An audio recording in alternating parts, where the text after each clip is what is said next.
My name is Toby and welcome to Mirage Games Studios.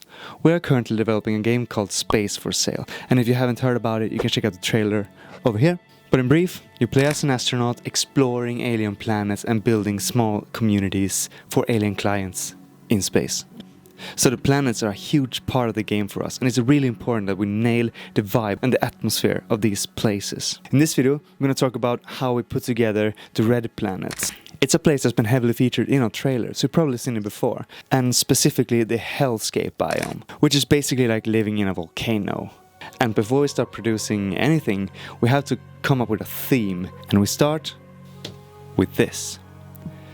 This is a mood board, and if you worked in any sort of graphic design, you probably recognize it. But the idea is that you gather all kinds of inspirational material, and you're going to use this to establish how we want the biome to feel. And if we are all on the same page here, then we can go ahead and create assets. But before we do that, we're going to have to find some cool stuff to scan. So allow me to take you on a little field trip. Let's go. Yep. So a big part of what we do when working with environment assets is photogrammetry. This is when you take multiple photos of an object from all angles and use that to generate a 3D model. Photogrammetry has been used in gaming for a long time. You've probably seen this logo when starting a game. And these are typically scans of trees, rocks, ruins, that kind of stuff, that become useful sets for putting together a convincing game world. However, we do things a little differently. Think about wargaming or dioramas for a minute. What techniques do they use to create comprehensive worlds in a miniature format? Like bark could become a mountainside, or moss could become grass. Tricks like these to capture that magical feeling when you look at a miniature, right? You buy it, what it's supposed to be, but you also recognize that it is something else. So whenever we're out and about, we always look for something cool to scan to replicate this feeling. Something like this. Or something like this. This is something our art director created out of foam, and stuff like this makes asset creation almost like an arts and crafts project. And it's a great way to get some time away from the screen. So, when you have found a thing that you like, then it's time to scan it. And in order to do that, we're gonna have to do some preparations. First thing, you're gonna wanna stick it on something. Because we're gonna want photos underneath and all angles, so that your object becomes a 360 asset and doesn't rely on just one position, right? And another thing, make sure that your asset isn't too shiny or glossy, because that's going to confuse the algorithm. And if you're going to use the texture that this generates, then you're gonna want good light as well. So when you've done all these preparations, your object is ready to be scanned. So let's do it.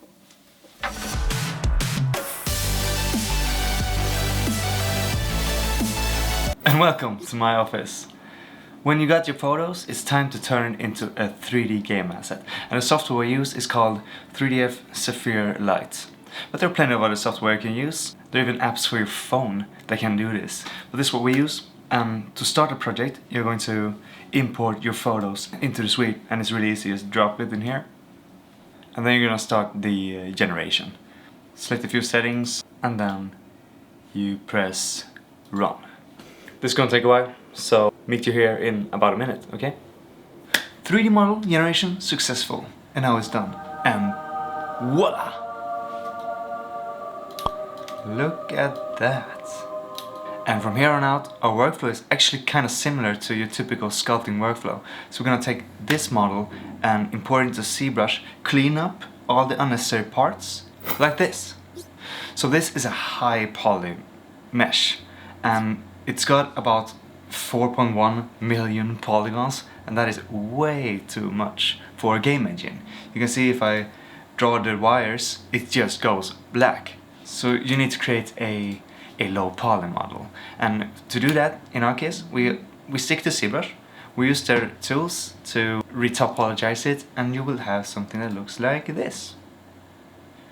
Now it's on sub 2K polygons instead, so it's a lot lower, but it's still detailed enough so actual crevices will be somewhat physical within our game, but not to this extent. we're going to take both of these and export them into the next piece of software in our pipe. And here we are in what is now Adobe Substance 3D Painter. This piece of software, we use this piece of software to create texture maps. So this is the low poly model, and on this side you got the UV. And we're going to bake our high poly. Ta-da! And here it is. This is still the low poly model, but we just bake the high poly data into a texture that the game engine then will like add shadow data and highlights and that kind of stuff to make it look like it's higher detail than it actually is. So if I disable the normal map, underneath we still have this. So it's just a trick basically, but it's super useful. So now we're ready to paint this model, and I'm just gonna do a quick paint. Let's make a base that is kinda dark, but not all there. A highlight layer. It's a little too light. Let's darken it a bit. Let's add a dirt pass. Even rougher, almost black.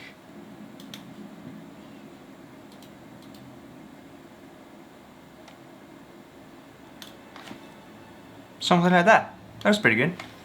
Alright, so now we have a texture model. We're going to export these texture maps into Unity as well as the low poly model, and we can put everything together in a scene, right? And here we are in Unity, our game engine of choice. And we got a pretty much an empty scene here. We got some terrain, we got some ground textures, and we got a little astronaut guy we can run around with.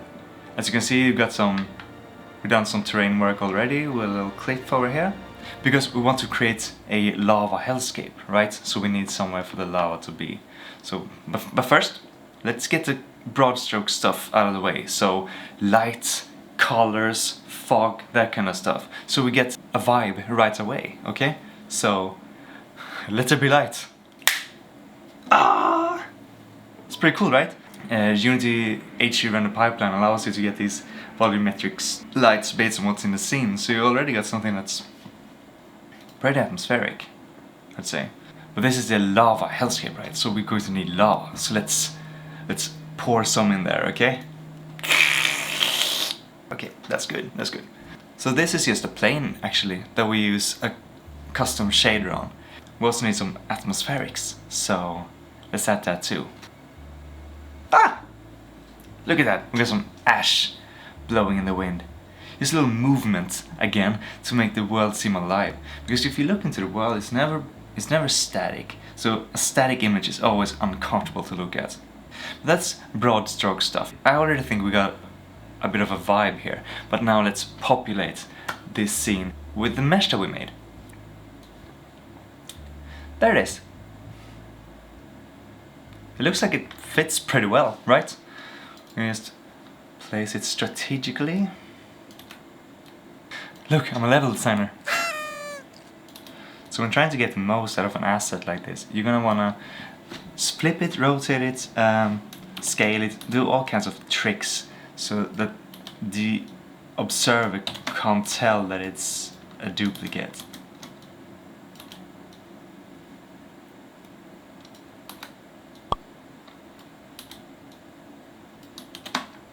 That's pretty cool, right?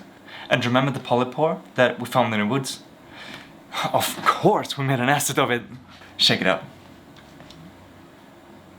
Ah! Doesn't that look awesome?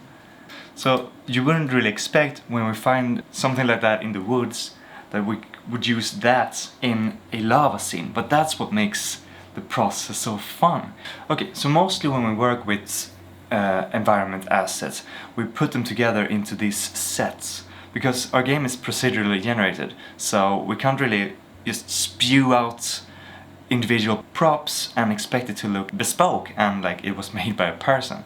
So we make sets in varied sizes, and procedurally spawning these will still give the individual sets the handmade feel, which we're going for. So let's decorate this scene with a few sets now. This one's cool. As you can see, it is another mushroom that we found in the woods. And here's a sculpted asset. This one is pretty cool. The sets, they contain the props that we make. You can also put lights in there, you can put unique shaders in there. Unity allows you to do a little bit of everything.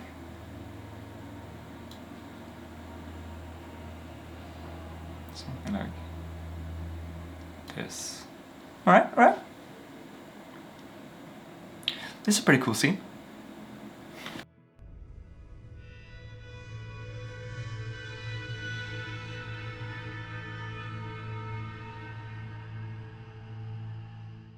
And that's pretty much how we create our environment assets. These assets are going to be used to procedurally generate the worlds that the game is going to take place in. So every time you play, or every new game you start, you're going to get a unique version of the world. And if you want to know more about how we work with procedural generation, then you can check out a previous devlog over here.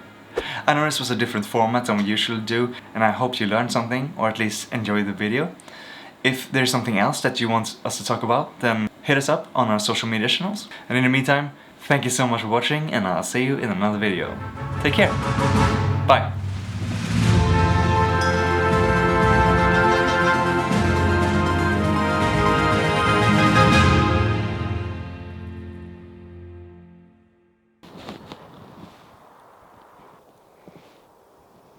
Game maker work. I'm a game developer.